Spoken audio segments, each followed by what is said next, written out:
Well, hello, everybody. Welcome to Aquarius Rising Africa.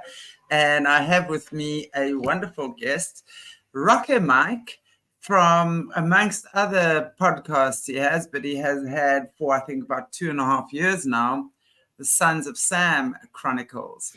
So we've been watching, Bryce and myself, and I know Bryce also on her channel along with Catherine and a few others. We've been looking into this whole Sons of Sam story for the last couple of weeks, which is super interesting and really just delving deeper into, especially Maury Terry's book that he wrote. Really figuring out that there was a lot more that has actually gone on in this case that was in New York in the late 70s, I do believe it was. But I'm really looking forward to chatting with RockerMike today. How are you, sir? Good to have you on the channel. And hello to everybody. Welcome. I'm doing very well, Chantelle. Thank you for having me on. It's an honor. Yeah, absolutely. It's been so interesting chatting to you because we've had a few off-air chats as well the last few days, along with Bryce as well. And it's really so interesting, from someone like yourself who obviously has been there, you live in the area. So right. It's wonderful to hear from you, especially about these cases. And I want to just say as well, Bryce was actually asking yesterday, as a South African, have we heard about this stuff? And I'm going to say absolutely. I remember hearing about this, I don't know where or when, but it was quite a while ago.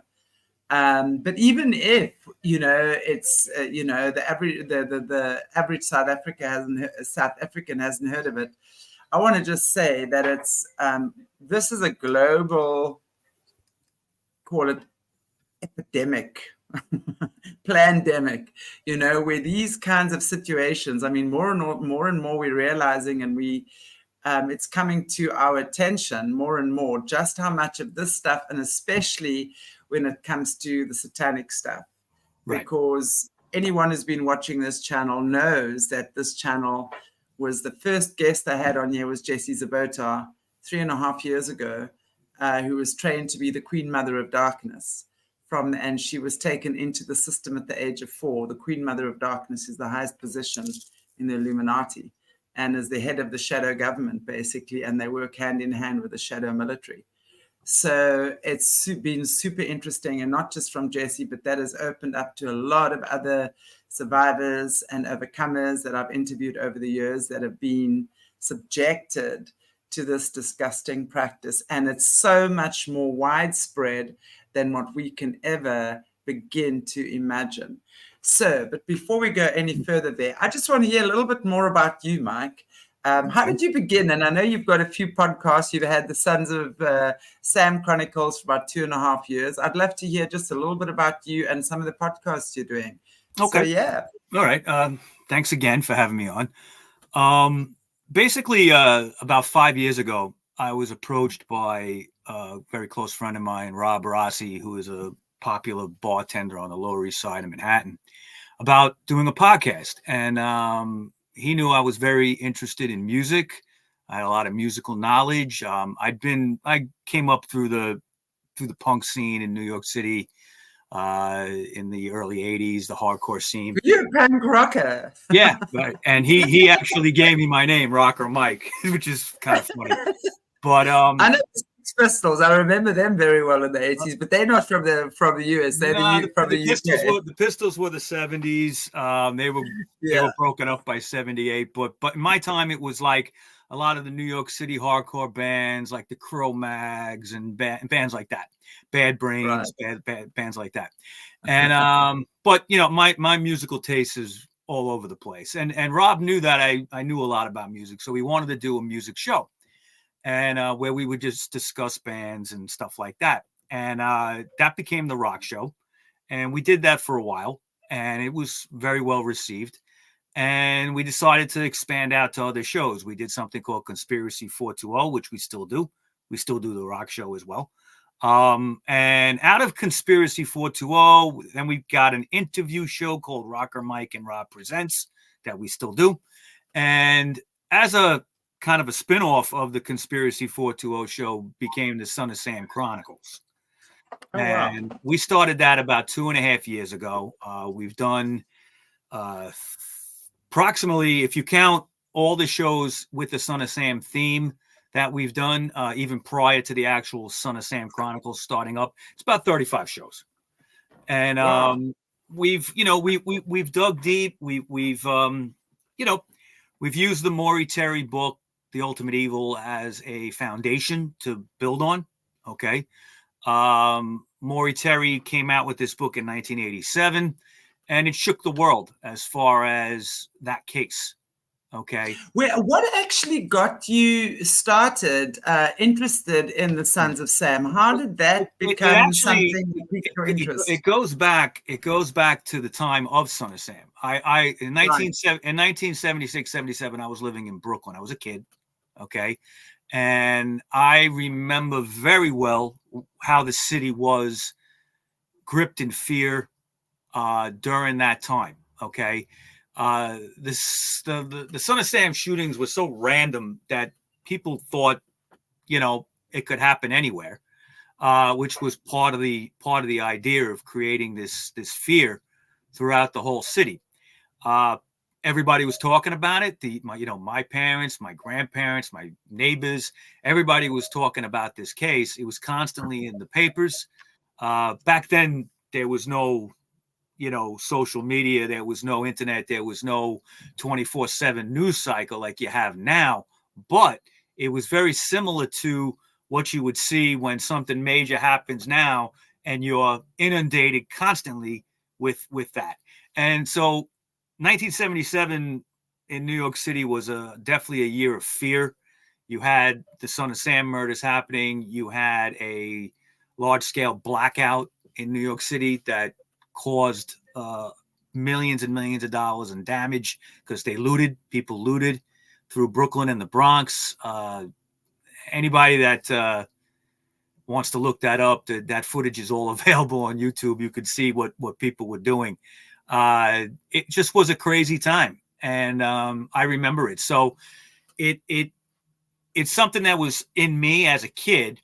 And then years later, I read The Ultimate Evil, and I was blown away by it. And then when years went by, I was always interested in true crime and things like that, and I'd reread The Ultimate Evil a couple of times over the years. And then when my podcast started, somebody approached me, and we ended up talking about the Son of Sam, and it ended up being, this is a great idea for a podcast. So that's what we started doing. Wow. Well, I'm so happy that you have, because, as you know, Bryce, obviously, with a friend, Doug, that recently passed, he was starting to do, look into these things as well. And really the whole Scientology aspect to it, the process, process church as well, and the connections to all of these things, which I find super, super interesting, and of course, in my mind, there's absolutely no doubt that there was a definite strong links to the satanic cult. You just see that. And just from watching the Netflix docuseries on that, and how Berkowitz speaks about sitting at this particular place, that there were a few of them initially in the circle, and you could feel the power. And then they were talking about witchcraft and Satanism and stuff like that. So in my mind, there was no doubt that whoever was bringing these circles together, right, absolutely knew all about the ley lines, the portals, the power spots, really, are where these things were taking place. So it's super interesting, and I'm really happy that you guys actually did that, because it sheds so much light on these topics. I don't believe Berkowitz was the only one, and I think the whole intention was to keep it looking like that, that the world should think that he was the only one. But I think, whether the true perpetrators get brought to justice or not, I don't know. But I think for the victims, if one of my family members, or if I was one of those victims, I think it'd be really important for me to bring to light that this was not really what went down. Let's speak truth Right. here. No more lies. There's enough lies. This world is all about lies right now. So it's really just about bringing up the truth. Yeah. Well, we're definitely, you talk about modern times. I mean, we're definitely in an information war. Okay. So, Right. the lies out there, misinformation, all that. But, going back to the time of Son of Sam, basically the only story that was out there was the law enforcement story. Okay. Right. And, Morné Terry spent 10 years researching this case before the book even came out. He felt that something wasn't right about it. That it needed to be looked at further, that the police didn't look at everything. And he dug and he dug. And it was a time when there was no internet, a time when he had no help other than old-fashioned investigation, knocking on doors, making phone calls. And he hit a lot of brick walls. Law enforcement didn't help him. He did manage to get the case reopened briefly in 1979. There's an excellent website that I'd like to mention called the People versus David Berkowitz.com, I believe. And People versus David Berkowitz. And the person who's put this out, who I've spoken to, is really was a godsend to the scene, because there was a lot of information put out. This was in the summer of 2022, that we were able to listen and read interviews, okay, done by the DAs in 79, the Queens DA. Okay, Queens DA Santucci opened up this case again after it was closed. And he had his assistant DAs going back over certain people to investigate and interview them about what they knew. This People versus David Berkowitz, it's not a magic bullet. It's not like, okay, we know who's involved. It doesn't solve much, but what it does is it gives a lot of information that we didn't have before. Right. There was another recent data dump a few months ago about on that site as well. I think that Morné Terry was basically very smart and very savvy in what he was doing. Okay. He got people to talk a little bit about it. And then when the book came out, he went on talk shows, and it happened to be at the time in the 1980s in America where there was like a satanic panic. Okay. Where they kind of like, everybody was talking about these things, and it fit right in. And I remember him going on these shows like Geraldo Rivera and stuff like that, and talking about this stuff. So people were like, "Wait a minute, what do you mean? There's more shooters? There's more people? There's a cult involved with this?" And it opened the eyes. Now, there are police department, there's law enforcement members, cops that were on the Omega task force that to this day, off the record, will say, yeah, there were more shooters. There were more shooters. Absolutely. Okay? But Absolutely. when they were investigating this case while it was going on, the city was in the grips of a financial crisis. There was an election season going on. Mayor Beam was running for re-election. He wouldn't even win the nomination. He would get beaten by Ed Koch. It didn't matter. But there was a sense when Berkowitz got caught, and he basically admitted to everything right away and said, "Okay, you got me. I'm the son of Sam." That's what he said when he was approached. Right. Okay. It was like, okay, close the case. We got him. That's it. And it never sat right with Morné Terry, thank God, because we wouldn't be here right now talking about this if he didn't have a book. Okay, but right. That's how that got to be. I think that was such a, for me, and also I've also really enjoyed sort of crime. I've kind of over the years really I enjoy the mind of a criminal. When I say enjoy, it's not like in a good way, but it fascinates me. So it was, and I've watched a lot of similar sort of stuff over the years as well. And what I've come to understand is that when it's that cut and dry, it's never that cut and dry. Right? The world is not black and white. The world to me is a series of grays. Okay, it's right, exactly. It's not black. No, I mean, you could have the most hardened criminal gangster type go out, kill somebody at 2:00 in the morning, and go home, and that same gangster will cook pancakes for his kid at 8:00 in the morning. There's no, there's nothing really black and white. And you're right, when something is that cut and dry, it doesn't make sense. And I've met people over the years that older than me, that when they were living through that time, even when Berkowitz was before Maury Terry came along, when Berkowitz was arrested, it didn't sit well with some people. Okay, they said something's not right. Okay, so I've met people that have said that, and Maury Terry ran with that idea. And thank God he did, because obviously, as I've said a number of times while we've been talking about this, is that he obviously had an intuition, and he was not going to let that go. And sadly, nobody was prepared to take it further than just, okay, well, the cops are not doing anything now. You're obsessive.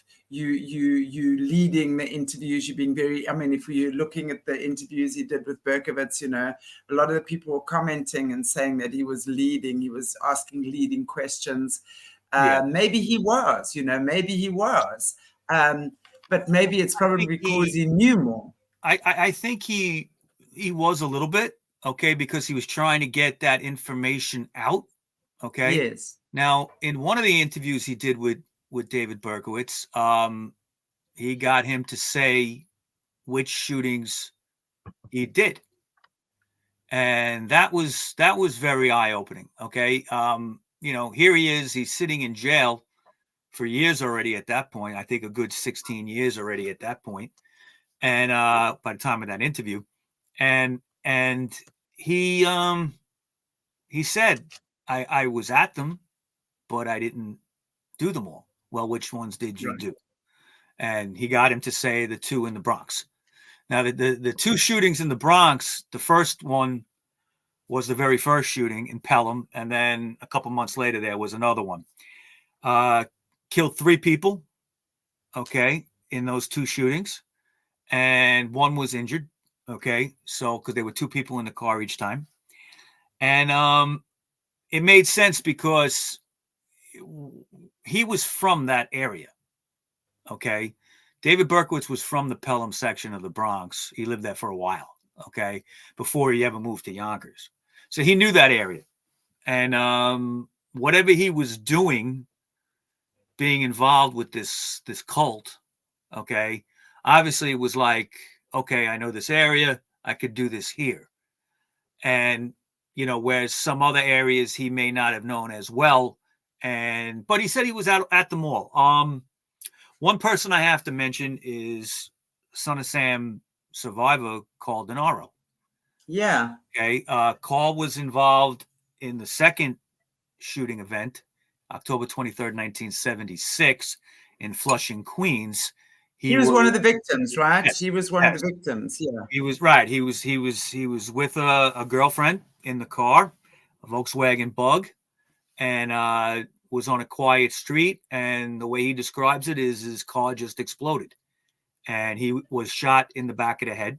Survived, obviously. Has a metal plate in his head to show for it. And he actually connected with Maury Terry in the early 90s and became part of Maury Terry's investigation team. Okay. After the book came out in 87, it wasn't done for Maury Terry. He didn't just, say, I'm done. I wrote a book. I'm going to retire, and that's it. Okay. He continued to dig, continued to look things up.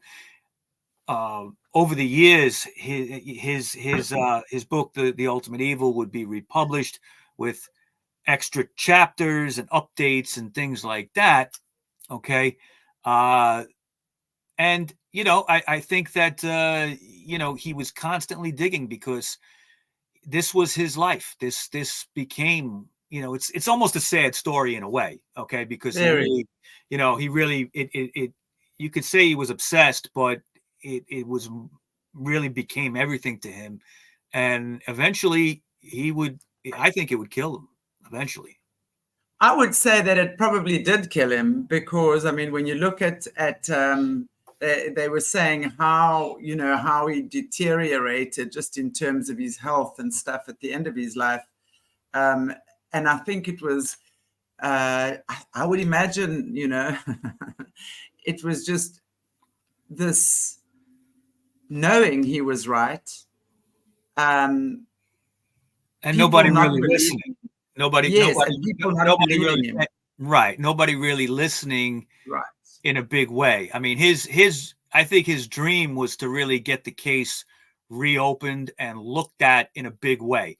He almost had that done in he almost had that in 1979, but it would be shut down pretty quick. Okay. What is your opinion, I mean, on why they would not reopen the case? I mean, we can, you know, we know that there was, you know. Yeah, that's you're prepared to go there.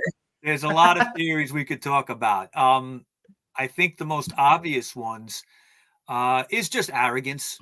The NYPD, greatest police department on the face of the earth. That's why it's called New York's finest. Okay, I have no qualms with that. But many people involved in the Omega Task Force, which was set up to capture Berkowitz, okay, basically made their bones over this case. Many of them got promotions and moved up in the ranks based on their success in this case. Okay. Right. And they would stay true to that and not waver with that. Some of these guys for the rest of their lives. Joe Coffey, who passed away, would battle with Maury Terry, okay, and say, you know, no way, there was one shooter, that's it, okay, for the rest of his life, okay, and you know, I think that they've had to double down and triple down and quadruple down because now it's so many years later. So they're not gonna now. It's like they still when people try to get information from law enforcement, they still stonewall them to this day. You know, from my understanding and speaking to so many people over the past 3.5 years now about this stuff. One thing we know for sure is that when it comes to this sort of stuff, this cult, it's like they're all part of a secret brotherhood. And invariably, you're going to find cops involved, politicians involved, cop stations, FBI guys, CIA guys, we call them the alphabet boys. All of these guys, there's a secret society that they belong to. And the majority of them, and I look, when I say the majority, it's very difficult to say because I myself have not been involved, but I'm talking about people, whistleblowers, and people disclosing on these matters that I've spoken to. Majority will say that all of these guys involved are cops, not all the cops, are high up in the police force, in the FBI, as you said, in politicians, in the judicial system. Right. They've all formed the secret brotherhood. In my opinion, Berkowitz was the fall guy. He was, and that's probably why he didn't get the death penalty, or that he's still hanging around there. Let me just kind of clarify. I get exactly what you're saying, but there was no death penalty in New York at that time, so he wasn't going to get that. Right. Okay. Right. There's been times where we've had it. It has not been used in New York State since I think the 1950s. Okay. But it actually is on the books, I believe, right now, but they've never done it. But back in the 70s, I think it wasn't even on the books anymore. They had removed it. So he went to jail basically for life. So he got life in jail. 25 to life, I believe, for each one of the murders. And I'm hearing, and I'm just looking as well. Someone in the chat is asking, yeah, I think Bryce is just saying he has been offered for parole to come out on parole, but he wants to stay in. That in itself is a little bit suspect. Although, you know, we also know when you watch movies like what's that very famous movie? Gosh, can't remember now. Where they escape out of the tunnels. Morgan Freeman and those guys. I think it's in can't remember. Gary Sinise acting. Anyway, I'll think of it. These guys get quite comfortable in jail. It's like coming out of jail is like a whole. It's like they've got to take. He has said over the years that, you know, in different interviews that he has no desire to come out. He used to not even show up for his parole hearings. Okay. Right. Which he changed his tactic on that because he found out that it's considered like disrespectful to not show up. So he started showing up to his parole hearings a few years back. And he's actually up for parole again now in June. But he doesn't want to get out. So, I mean, can they not just kick him out and say, buddy, you out of here? You know what? I don't know. Yeah, I mean, he has, what he's done in prison is he started his own Christian ministry called Son of Light. Okay. And he, you know, he's a born again Christian and he helps people in jail. There are people on the outside that write to him and, you know, stuff like that. And if you want to delve into that a little bit more, there's a great book that just came out by Dr. Mike Caparelli called Monster Mirror. And Monster Mirror is a book written by Dr. Mike Caparelli, who is an ex-pastor and also he's an expert on human behavior. Okay. And he wrote this book. It's a very interesting Son of Sam book. It's different than any other because it doesn't go into the shootings too much and things like that. It's not trying to talk about the cult. It's not trying to talk about the case all so much. What it is, it's about how this guy changed his life around, okay, while in jail. And Dr. Caparelli has spent over 100 hours with David Berkowitz to try to figure out what makes him tick. So it's really kind of like the most in-depth document of what makes him tick out there. Okay. Maury Terry, I don't even think spent 100 hours with him. Okay. And, you know, Maury Terry was digging around the case. He wasn't trying to dig around what made him tick as much. Right. And in this book, he mentions that he was involved in the occult and he was involved with the Process Church of the Final Judgment. Now, I'll talk about that a little bit for a second. Okay. 1970 in the 1960s, the Process Church came out of Scientology. Okay. The de Grimston family, the de Grimston couple, Marianne and Robert in England, broke away from L. Ron Hubbard and started this movement. It attracted a lot of people and eventually would branch out into America. And you had celebrities like Mick Jagger involved. Okay, he's on one of the magazine covers for the Process Church in the late 60s. His girlfriend, Marianne Faithfull. And there's a Charles Manson connection to the Process Church of the Final Judgment. Right. Now, where it gets sketchy with the Son of Sam and the process is that by 1974, the Process Church didn't exist anymore. Okay, not as a functioning church under that name. It had splintered off. And now that doesn't mean that there weren't people still doing what they do. Okay, just because there was no official church. So he got involved through some people he met in the eastern part of the Bronx, in the Pelham area. And for instance, in Caporelli's book and in another book by another author called Simon, a book called Dead Names, it's explained how Berkowitz met with the Carr brothers, okay, John and Michael Carr, in that section of the Bronx, and how he would be turned on to the occult and Satanism, okay, and he was told to get a satanic Bible, which he did, and he was hanging out, partying with them, getting high, having fun, and it was at a time in his life when he needed friends. He really didn't have a lot of friends. Now, one thing that you gotta, when you start digging into the Son of Sam, is that it's often put out there that he was this loner, that he didn't have friends, that he couldn't get a girl. Not exactly true. He had girlfriends, okay, and he did like to hang out, have a couple of beers, okay. He spent some time in the military after high school, okay. Went to Korea. All right. And he wanted to go to Vietnam, but he went to Korea. Didn't have the greatest experience there.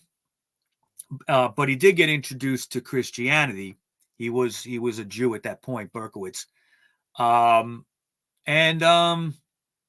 He basically, when he came back, the people that he was with, that he knew before, really thought he had changed. They didn't like him anymore as much. So when he came back to the Bronx after the military, he kind of felt alone, like anybody would if their friends want nothing to do with them anymore. Okay. And that was because of that Christianity. He was kind of preaching and things like that. But he did have girlfriends at times. He was known to hang out a little bit. So he's not like this total like loner loser type, you know? Right. Absolutely. It's interesting that I wanted to ask you, you mentioned obviously the Carr brothers. Yeah. What is because he mentioned them when he was giving Maury Terry some information, I do believe, if memory serves me correctly. What do you believe was their involvement in this thing? Okay. One thing about the case is that you have these sketches of so-called of the shooter, okay, or shooters, and only a couple of them really look like Berkowitz. Does a couple of them look like other people? I don't know. Is it one of the Carr brothers?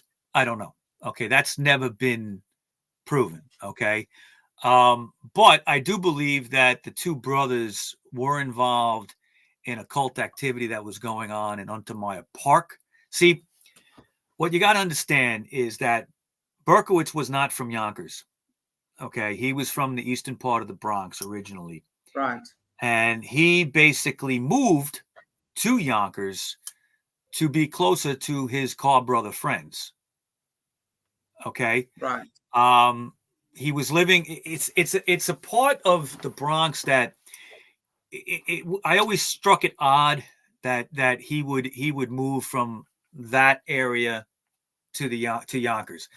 People in Pelham don't make that move too much. I mean, I'm generalizing. It's very possible that he could have had a work-related move or something like that, but he didn't. Okay, most people, if they move from Pelham, they go a little north up to New Rochelle, and he lived in New Rochelle also. Okay, but he would end up going from that area, New Rochelle, and take an apartment at 35 Pine Street, which was right on the Croton Trail, which is the aqueduct system that used to bring water down into New York City from upstate. There was a trail that ran right behind the Carr's house and ran right behind where Pine Street is. And it would lead you right into Untermeyer Park, maybe about a mile or so down. Okay.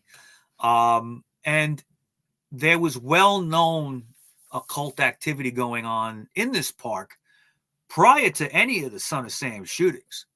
Okay, there was documented stuff going back into the 1950s even. There is a hospital called St. John's, which sits adjacent to Untermeyer Park. before the Son of Sam shootings ever happened, there was people in the hospital witnessing chanting and people carrying torches and things going on in the woods right behind the hospital. And so, you know, it was a hotbed of occult activity. You know, how much Berkowitz was like hanging out in Untermeyer Park, we don't know. There are witnesses that do place him there. Okay. And with at least John Carr, okay, there are witnesses that place him there. But, you know, we don't know exactly the extent of it. However, if you look at the case and you look at the letters that emerged out of it, okay, the letters that were given to police officer Borelli and others, okay, Jimmy Breslin, who was Jimmy Breslin was a journalist for the Daily News in New York City. He was sent letters, okay, and when you get into these letters, there's occult references all through it. We did 2 shows based on this for the Son of Sam Chronicles, where we dug into it, and we had a girl on that was, you know, she had a degree in English Lit and really was able to pick up on some of this specific writings that there's no way he knew how to do with this. Okay. Right. There's no way he had the education. Berkowitz was not a stupid guy. Okay. But at the same time, he was no English Lit major. Okay. And some of the spellings and things like that lead you to believe that, you know, there were other people involved with writing these letters. I mean, I think it's obvious when you look at it. Right. Exactly. Do you believe, because I know in some of the situations they were actually talking about there could possibly have been women shooters involved or a woman. What is your take on that? Okay. Well, in 2 of the shootings, particularly Caldanaro's shooting, okay,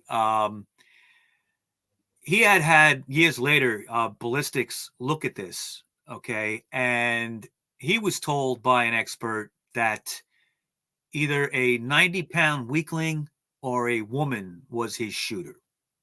Okay. Also, the Voskarician shooting in Forest Hills, the second one. Okay. The second one about 6 weeks apart from each other.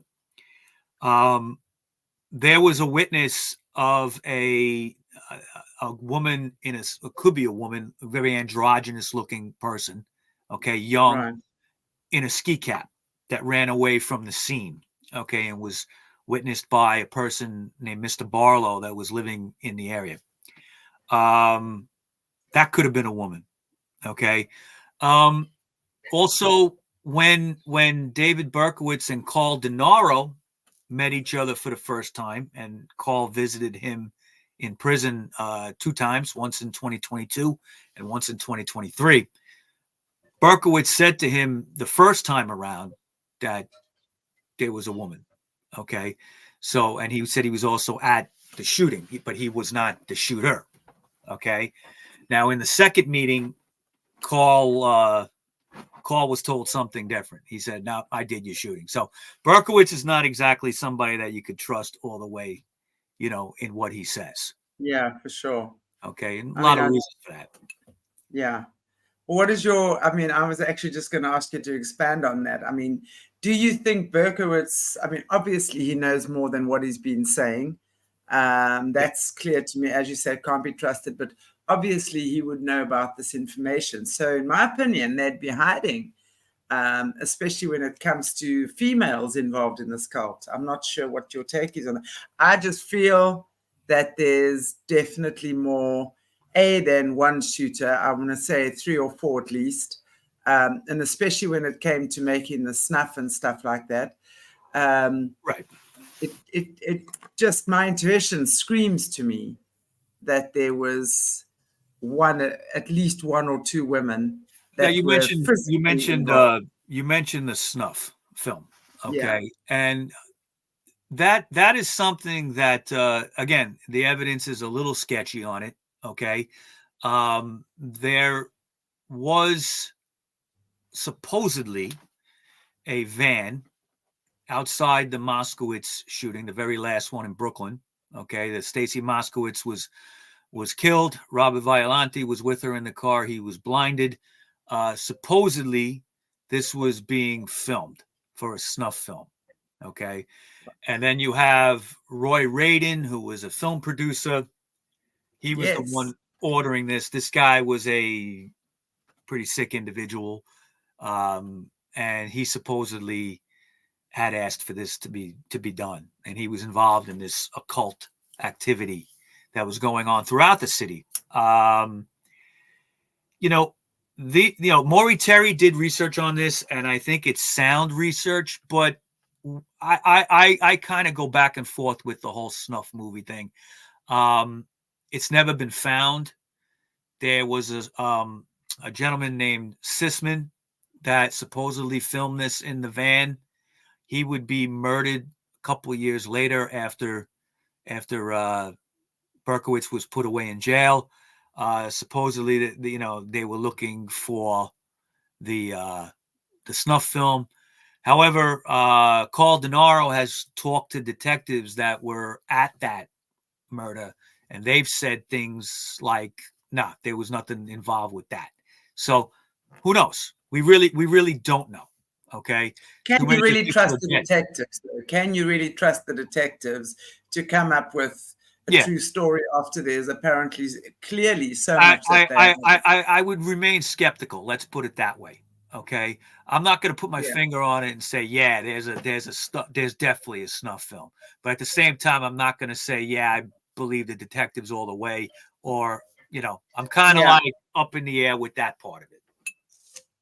It would make sense, though, in terms of that. Yeah.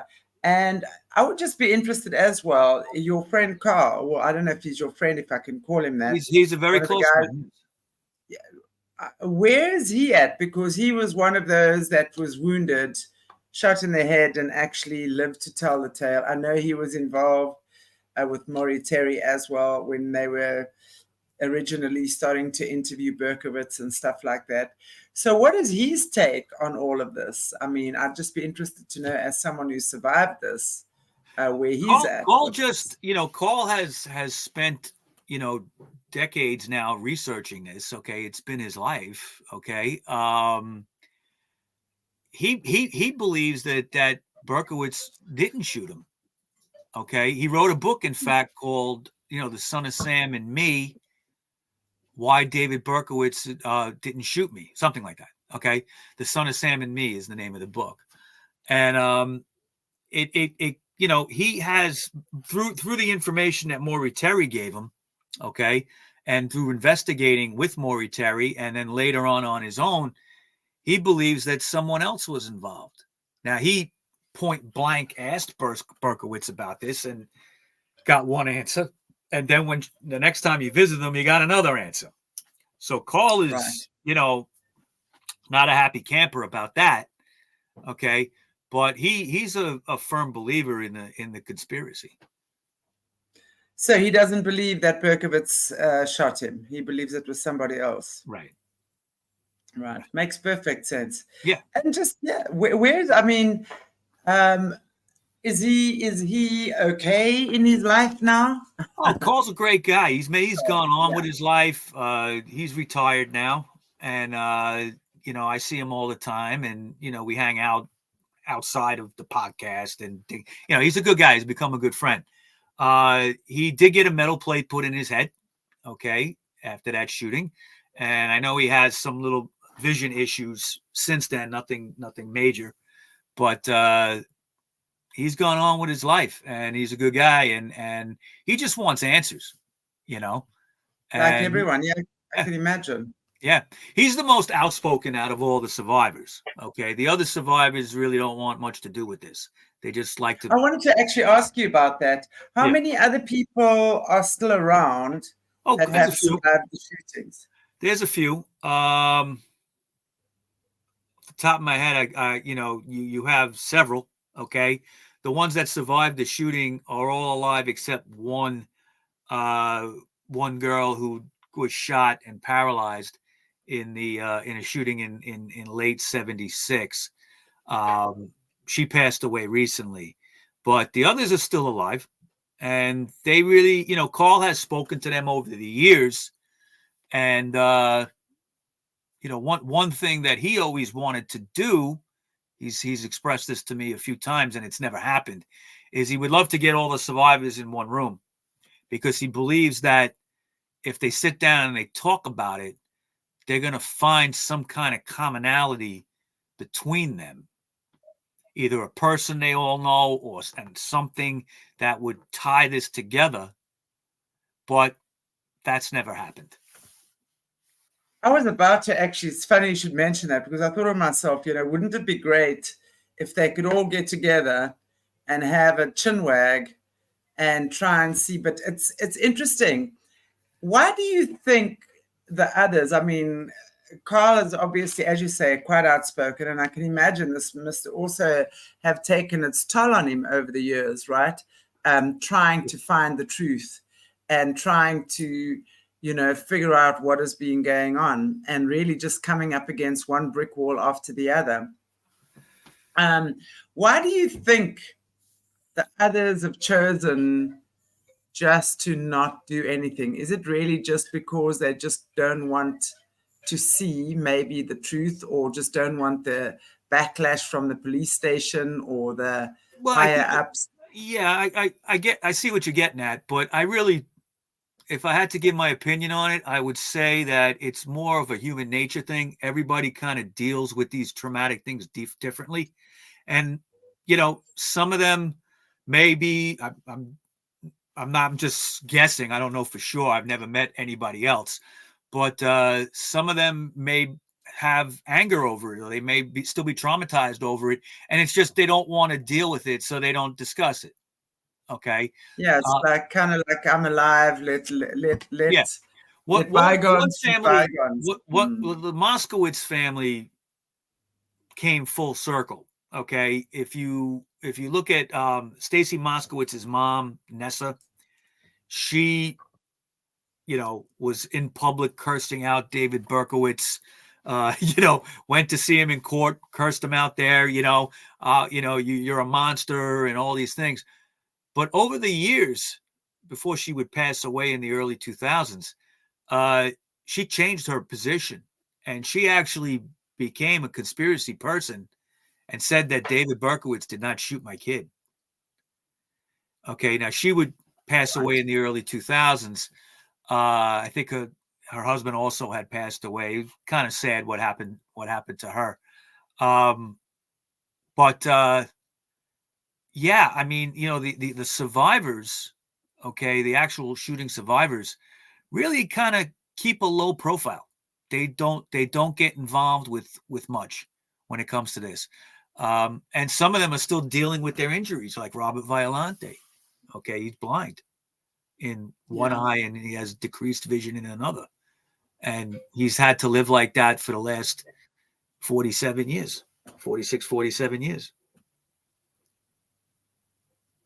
If that were me, I would certainly make it my life's work to find answers. But there again, that's what I'm saying. I mean, it's human nature, Human nature is some people just don't have that in them to keep going. As you said, probably very traumatic. So rather, I'm alive, I've got my family.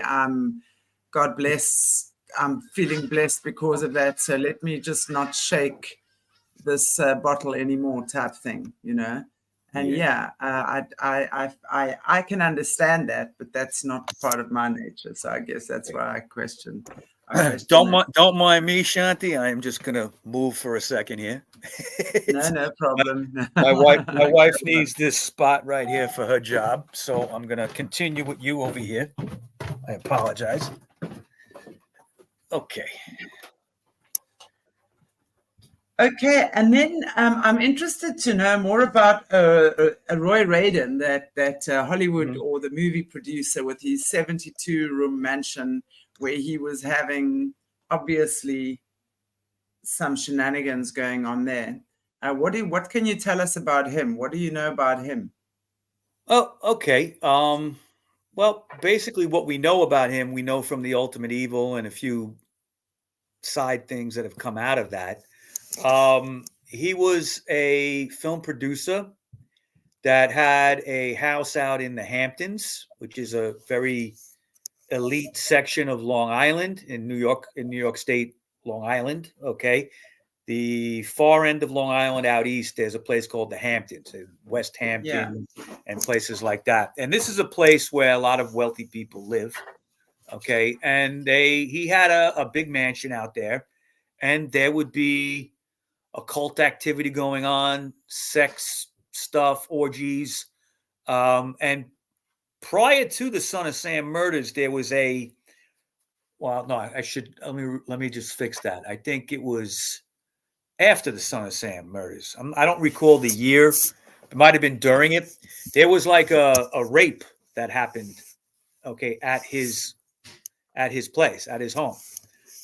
Supposedly the sex stuff was widespread. I mean, it was like when you came into his house, there was like a room with nothing but a gigantic bed in it. Okay. Yeah. Things going on. And supposedly this girl was raped, but not much came out of that case. He was not arrested or anything like that. Now, he supposedly was into the occult. He was tied in with other photographers and people, and one person that comes up sometimes is the name Robert Mapplethorpe. Okay, Robert Mapplethorpe was a famous photographer in New York City. He was a known Satanist. He had a pentagram tattoo on his leg. He's the guy, I don't know if you remember this, in the 1980s, he made that thing called Piss Christ, where he had like I think it was a crucifix in urine. Yeah, gross. I actually don't know about that. That just sounds. It was a controversial art exhibit that he had done, and very strange. Anyway, as far as Roy Radin goes, I believe they knew each other. Roy Radin supposedly would ask for this snuff film to be made, which indicates, a widespread conspiracy going on here. Okay. Roy Radin would also end up dead. Okay. He would end up dead in the early 1980s. That's shown in the Sons of Sam documentary. He would be found dead in the desert in California. Okay. How did he die again? Do we know? Do we remember? They found his body after some time. I believe he was shot. Right. So that immediately to me just reeks of suspicion, because we're looking at Roy Radin, who supposedly ordered the snuff movie, right? Sisman, who potentially was filming the movie, also found dead. Two of the Carr brothers also found dead under suspicious circumstances. That right there for me, now if I was a cop, that right there for me would have so many red flags going off in my face and so many warning bells that if I was a decent cop in this situation, I would insist that just at least those cases get opened up again to see what the connections were. That there is telling me that something a lot more dodgy has gone on than what meets the eye. I couldn't agree more with you. The problem was at that point the case was closed. Okay, the brass, the brass of the NYPD were not going to budge on this. Okay, it was almost insulting to them to even bring it up to them. Okay, even to this day, Detective, I forget his rank. Well, he's Sergeant Borelli, I believe. He's still alive. He's in his 90s. Okay, and even to this day, if you see the Son of Sam documentary, you see that he's in his 90s. He still gets aggravated if somebody brings up anything. So, Makes you wonder, right? I mean, seriously, makes you wonder what buttons in him are being pushed that he's getting so aggravated in his 90s. And I know exactly. He's, I'm getting, and I'm still getting annoyed. Yeah. I mean, it's like anything else. If you're solid in what you did, you really shouldn't care what anybody else thinks. Exactly. Right? Okay. Exactly. You know, but he gets very uptight about it. Now, what does that indicate? I mean, it could indicate. Well, firstly, you know, I mean, to me, it just indicates that he knows more's going on there than what, you know, fear. You know, in my line of work as a healer, I'll tell you this much. People use fear and anger because anger really is an aspect of fear and project it onto those because they're trying to intimidate with fear. And cops are good at doing that. So he's I mean, look, cops, intimidation. were in the 1970s, okay? And it goes on today too, but on a lesser scale. But in the 1970s, you know, cops were known to coerce a confession out of you, you know, easily smack the shit out of you, okay, and you know, get what they want, okay, to close a case. Now, is that all cops? No. The NYPD is the best police department on the planet. Okay, it's tied in with even today with counterterrorism stuff. They bring the NYPD in because of the experience. That's just one example, but that doesn't mean that back then there weren't things happening, and there was. Okay, I think they wanted to close this case quickly. It was creating a lot of fear in the city. You know, on the year anniversary of the first shooting at the end of July in '77, the first shooting was in July of '76. There was a dragnet through the Bronx and Queens. They were pulling over cars. They were looking for somebody because they felt he would strike, or somebody would strike. We don't know. Okay. On the year anniversary. Well, it didn't happen. And a few days later, going into the first week of August, he would hit Brooklyn. Okay. And nobody was looking at Brooklyn. And he hit a quiet Italian neighborhood in Brooklyn, right off the Belt Parkway, in the shadow of the Verrazano Bridge. If you ever saw Saturday Night Fever, it's almost in that neighborhood. Okay. It's the next neighborhood over, actually. And, you know, it was shocking. It was shocking. He just went up to somebody, to a couple sitting in the car. This is what he had, you know, what was being done. Pop, pop, pop. Now, you know, that case in the Ultimate Evil is shown as an example of how Berkowitz couldn't have done it. This is the case where he was, he got caught because he was parked at a hydrant. And they decided to look at tickets that night and said, hey, this car, a Ford Galaxy, registered to David Berkowitz, a nice Jewish name, okay, in an Italian neighborhood. What's he doing here? There was a shooting 2 blocks away. Okay. And they took a shot and they called up to Yonkers PD. And yeah, we know about this guy. Okay. And they got lucky. They staked out his apartment building and he came out. Now, you know, again, talking about what cops do is they broke into his car because they saw a butt of a rifle in the back seat. Now, I've always kind of thought that might have been a problem if that had actually gone to court, okay, because they went and tried to get a warrant for that after the fact. You can't do that. Right. Okay. If you're going to get a warrant, you get it before you go into the car. Exactly. Okay. So, you know, that's something that, you know, people have said that had this case gone to trial, if he had not pleaded guilty, the case might have fell apart, which would have been a absolute disaster. Okay. Here you had a guy, you got the guy, and you can't prosecute him because of a technicality.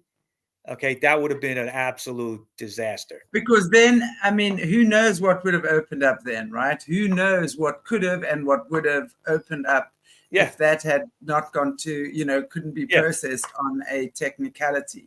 So for me, it was almost like, just when you're saying that again, and even though they did cock up, the fact that, I don't know, that's why I keep saying Berkowitz was the fall guy. I mean, it was almost like he had to confess to this, and he was covering for, in my opinion, a lot of other people that were higher up or, not able to, and didn't want to be named. Seriously, it was that old cop's name, Borelli? Was that his name, the old one? Borelli, yeah. They should feed him some truth serum.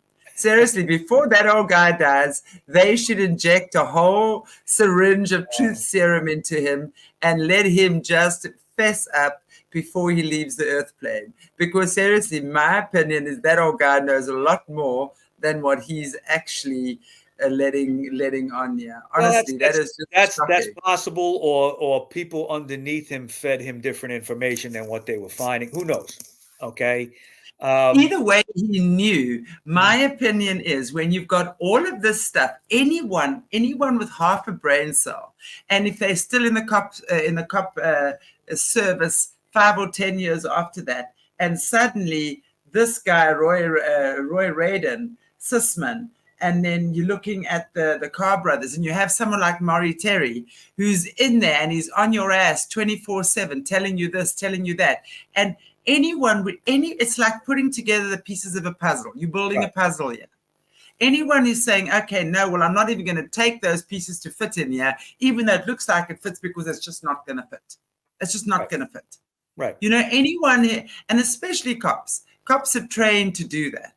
They're trained to either look in that direction or they're forced to look away. I mean, I just look at right now, one of the recent cases I've been sniffing around into that has really fascinated me is this Chris Watts case. I don't know if you've been following that from 2018. I mean, he's the guy that he was having an affair with the girl, Nicole someone, and he murdered his pregnant wife and 2 baby children. He murdered his little kids himself. Where did this happen, Chantelle? 28, somewhere in America. I don't know where. I mean, I'm not familiar with this one, to be honest with you. But to me, and it's like, he fessed up immediately, right? And then when Nicole, the girlfriend, is now interviewed by the cops, they did the most pathetic job. Her father is sitting in the cop station with her, like telling the cops not to ask certain questions, and he's telling the cops, well, you're leading now, you lead, and I'm like, how does anyone, and now what's happening is like the armchair detectives, like the ones that are absolutely saying she's involved, etc., But for me, it's like, and I'm saying there, firstly, it's as obvious as daylight to me that her daddy owns that cop station as well as all the cops. Now, and you're looking at this, and he's now also writing letters from prison saying he was hypnotized. And whether that's true or not, I'll tell you, there's something called enchantment when you're dealing with the occult and when you're dealing with these situations. And, when you speak to people like Jesse, this has now become a true thing where witchcraft and enchantment is becoming a very real thing when it comes to looking deeper into these types of situations. Right. So I would definitely say, when we, even going back to the 80s, we know as the satanic cult was involved, and we know there's so much that happens that is non-physical. Put it that way. Put it in the way that there's non-physical things that go down, that especially then the average person would not be able to process or understand themselves. Nowadays, more and more of us are seeing and understanding what has actually been going on. I mean, I was born with a gift of seeing beyond the veil. So from when I was in my mother's womb, I remember I've had conscious memory of these things. So I can see, it's like literally when attachments and things are on people, I see them. And It's when I can see what happens. I have dreams. I understand how these things happen energetically. It happens in the non-physical first, and then it happens in the physical. So for me, there's so much of that going on here. That's honestly my God's honest opinion on this. Okay, if I could just bring up two things. Yeah. My opinion with the NYPD, I think what's most likely true, okay, I could be wrong, is that they wanted to close this case at all costs because they were probably being pressured by the Mayor Beam administration. Okay. Mayor Abraham Beam was running for re-election in 77. Okay. The city was going to hell. Crime was up. It was filthy. There was lots of problems financially. They couldn't, they were going to lay off cops. They were going to lay off firemen. There was strikes going on with sanitation, all these things, all these problems. The tax base was leaving like crazy because of this, moving to other states. We're kind of experiencing this again now. Okay. I kind of see a lot of parallels to the 70s, what we see now in New York. In some ways it's worse, but that's a whole other podcast. But I think that the Beam administration said, listen, you got to close this case. And whatever good cops were involved that were looking at this and said, there's got to be more than one shooter here. Okay. See, I'll give you an example. In the Voskerichian shooting, I mentioned before about the person with the ski cap. Okay. That was witnessed running from the scene. Okay. Prior to that, another two people who were jogging saw a suspicious looking, tall, heavyset guy, kind of described what maybe could have been Berkowitz. Okay. But there's no way that this ski cap person running from the scene was Berkowitz. Okay. So right away, that implies two people involved in this shooting. Right, exactly. Okay. Two is a conspiracy by any definition. Okay. Right. So what had happened is the first day or so of the publication of this incident in the papers, they actually had a person of interest in a ski cap in a sketch. Okay. And another person that looked a little like Berkowitz. That lasted for like 2 days. Maybe more, maybe a couple days more. I'm not sure, but it was a very, very, very short time that they said that. Then all of a sudden, the person in the ski cap is somebody they're not interested in. Well, why? Why? Well, they could have been pressured from above to say, hey, we can't have this, that it's this crazy, more than one person involved. People are going to freak out. Okay. And they may not even be looking at a cult or anything satanic. It just was a matter of like controlling it for the city so people wouldn't freak out. And then eventually Beam would lose the election, which he would anyway. Okay. It didn't matter. But at that point, Beam was looking at getting reelected. He was trying to. Okay. So they may have pressured the Omega Task Force a little bit. They may have had their hands in that. Now, could it be more nefarious where things went up higher into the administration? I mean, I look. Yes. Yeah, I mean, yes. It's very possible. Yes. It's very possible. We don't know, okay, but it's very possible. Okay. Look, one thing about this case, Chantelle, and I feel like Maureen Terry, I swear. One thing about this case, Chantelle, is when you answer one question, 10 other questions come up. Okay? Exactly. And another door opens, you close one, another one opens, and it just goes around and around and around, which is part of the reason why I've put our Son of Sam Chronicles show on a shelf right now. Okay. We did our last 2 shows at the end of the year. We are going to come back to it. We will do pop-up shows here and there when we deem it worthy to talk about things. But basically, what I was concerned with is I didn't want to start repeating the same stuff over and over and over. I have 3 other podcasts that I very popular, do well with. I wanted to concentrate again on them. And also I want to get into some other true crime stuff, which may lead me to, other cases, that might be just as interesting as this. I hope so. But, we will come back and do pop-up shows. But to do a show right now on a regular basis, I just don't want to do it. I don't see Yeah. it, you know.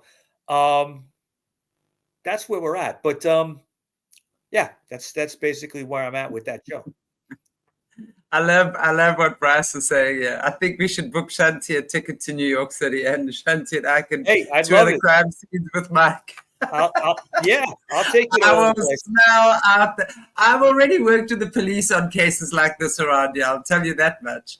So I will smell out these places. Make no mistake, I will. But anyway, I really hope. Honestly, I hope for Maury Terry's sake, because of the work and the passion and the hard work he put in to keeping this case alive. And I really hope for the sake of those that died in these murders, so that also their spirits and their souls can find peace. Because I really think at the end of the day, I love, I mean, you guys have also a while ago, and I haven't seen it for a while. There was a TV series called Cold Case. I don't know if you ever used to watch that. Yeah, I remember. Yeah, the blonde-haired girl and whoever her partner is, I just remember, and they would go into these cases that were 40, 50 years ago, unsolved cases. And then now she would then go and she would, that had to be one of my favorite shows. Like, because nothing, as long as it's buried, and it doesn't mean it's dead. Right? If there's still stuff that's unfinished there, I truly believe we're in the stage right now. As you say, we're in an information war. And I truly believe we're in the place in our world's and our planet's evolution right now where stuff like this cannot be hidden anymore. Bullshit's got to come up to the surface. People have got to start sharing what they know to be true. That's how we're going to heal. That's how the planet heals. Yeah. That's how we get rid of this crap. And I so appreciate what you've been doing as well. Also, just keeping it alive in your Sons of Sam. Son, is it Sons or Son? No, it's just Sam. It's just Son of Sam Chronicles. Son of Sam Chronicles. Son of Sam. Yeah. So I really think that, and I love having these conversations because. Yeah, it's where there's a stench under my nose. It tells me something where there's smoke, there's fire. Yeah, and just to make one other quick point, if you don't mind, is we see today so much occultism and Satanism and stuff all in our face. Right. Okay. I mean, in the United States, we have government buildings with satanic statues posted outside now. Absolutely. All in the name of freedom of religion. Okay. Right. You have people like, Marina Abramovic, okay, and people, like that are now in charge of Ukraine. Crazy stuff. Spirit cooking has now become the order of the day. There's even apparently Somerset Balanoff's daughter, and I remember actually looking this up a couple of years ago when we were actually doing an interview. There's apparently in New York, if memory serves me, cannibal restaurants where you can actually go and eat human flesh. I've heard of that. Okay, it's a very underground thing, obviously, but. Yeah. What I wanted to make a point was you see this stuff in your face now, okay? There's satanic clubs in schools. It's become mainstream. The norm. And if you go back now almost 50 years for Son of Sam, okay, it's 48 years now since the first shooting, okay? That was a precursor to what you see today.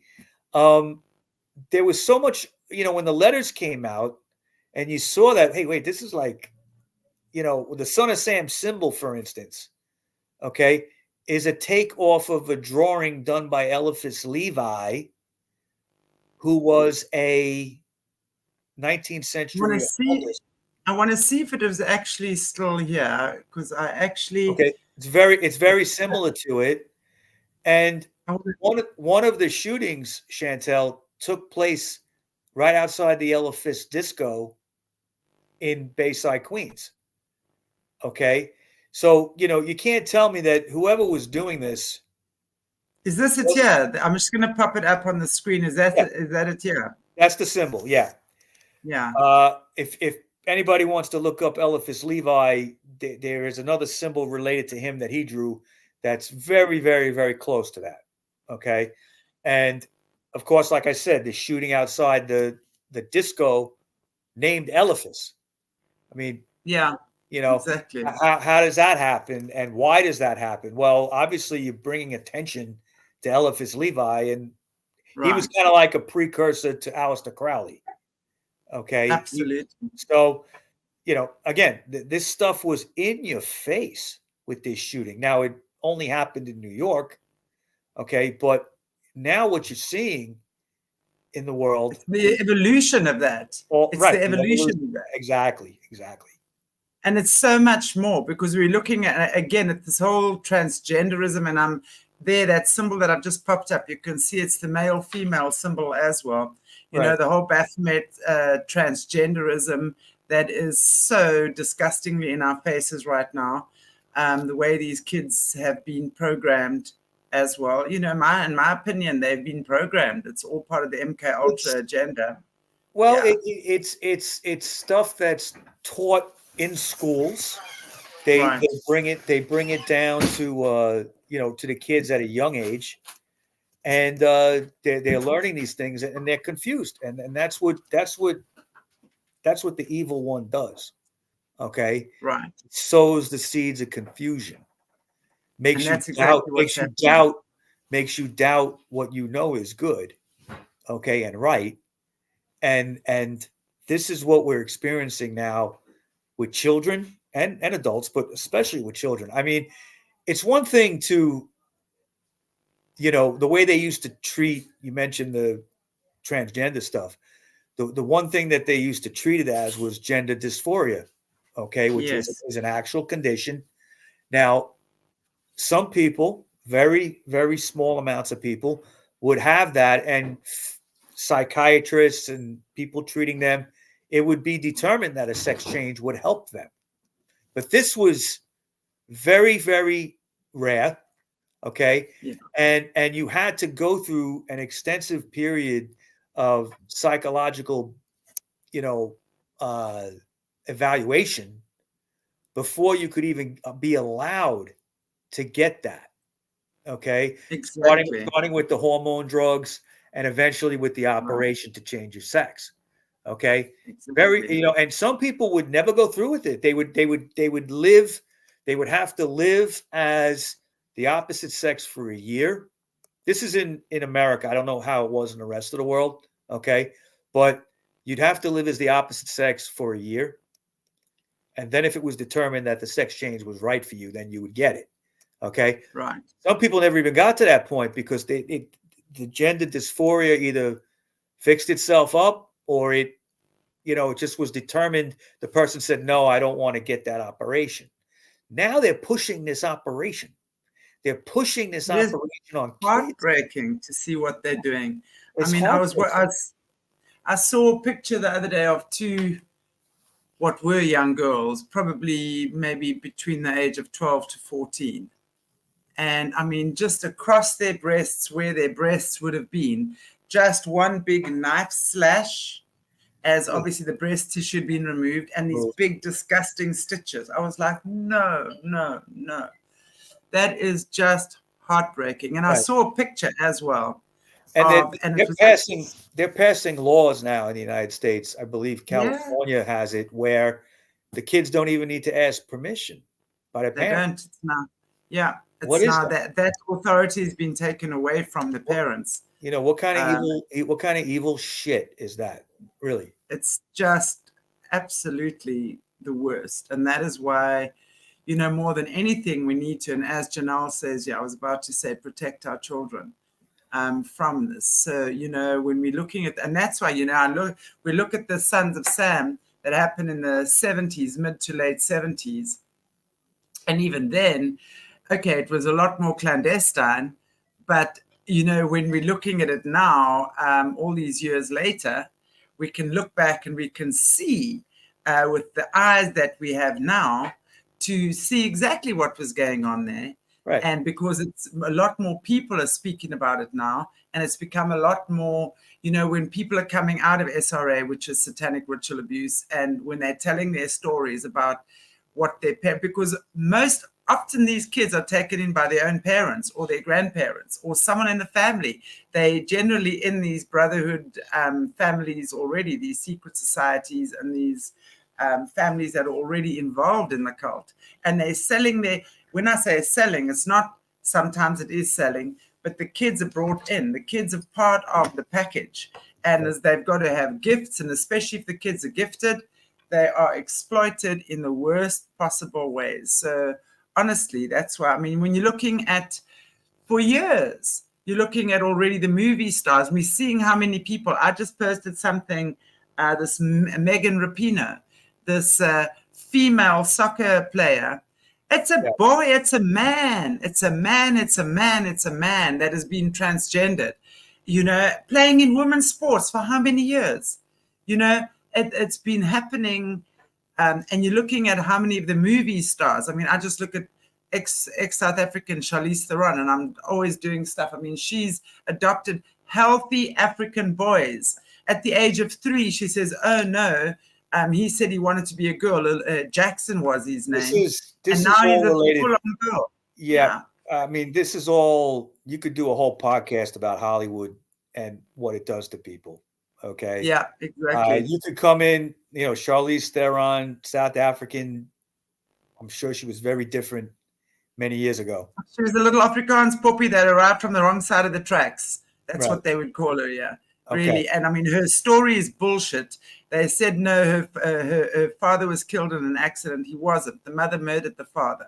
Oh. And there's a lot of speculation as to why that actually happened, because not long after that, Charlize went to America and was suddenly discovered in a banking queue by some model spotter, whatever you call it.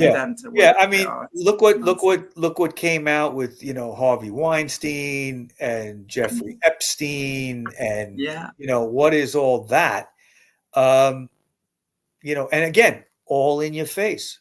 All right there. And you see the perversity of these people. I'm not afraid to call it that. You know what I mean? I'm really not. I call it like I see it. It's one thing about me is I call it like I see it. But, they're trying to make this activity and these lifestyles normal. Okay. Yeah, exactly. And that's, you can live the way you want in your life. I'm not a judge. Only God can judge. Okay. But at the same time, don't tell me what you're doing is normal.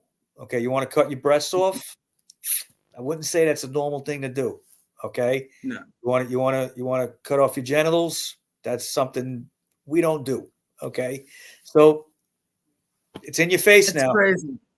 Very much in your face. And, and now we can see that, the point I'm making again, just to reiterate, is when we're looking at what was going down in Sons of Sam, maybe it wasn't transgenderism then yet, because that whole program was playing itself now, but already the cult was active. When you're looking at the tunnels and things underground, when you're looking at the way they were doing things.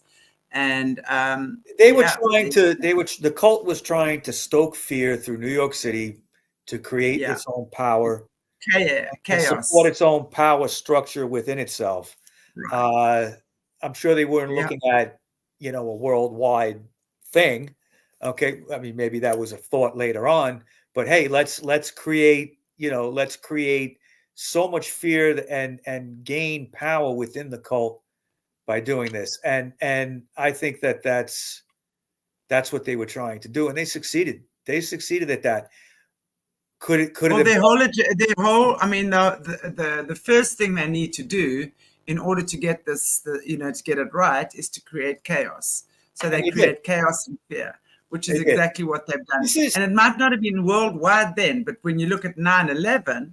That's when the worldwide fear started. Of course. That's when they started creating chaos in other areas. Even if you want to just dismiss some of the strange things about 9/11, at its core, it was to create fear and terror. Okay. And why not knock down two iconic buildings in the media capital of the world. So it could be the most filmed event ever in history. Okay. The amount of fear that created. I'll always say, as a New Yorker, the two times in my life that I saw my city united, because we're all kind of all over the place, and we kind of mind our own business and live our own lives. But the two things is 9/11. For a few months, everybody was in lockstep in how they felt about that, and the Son of Sam. Okay, because for different reasons. Okay, when the Son of Sam murders were going on, shootings and everything were going on, there was a sense of like, there's some crazy person or persons running around killing people randomly where none of us are safe. And there were, kitchen table discussions about this every night. And the news was hammering it home. 6 o'clock, 10 o'clock, 11 o'clock news. That's all you had back then. Okay. Every night. And it continued on even after he was arrested. Okay. So it really was one of the first like media saturated events. Okay.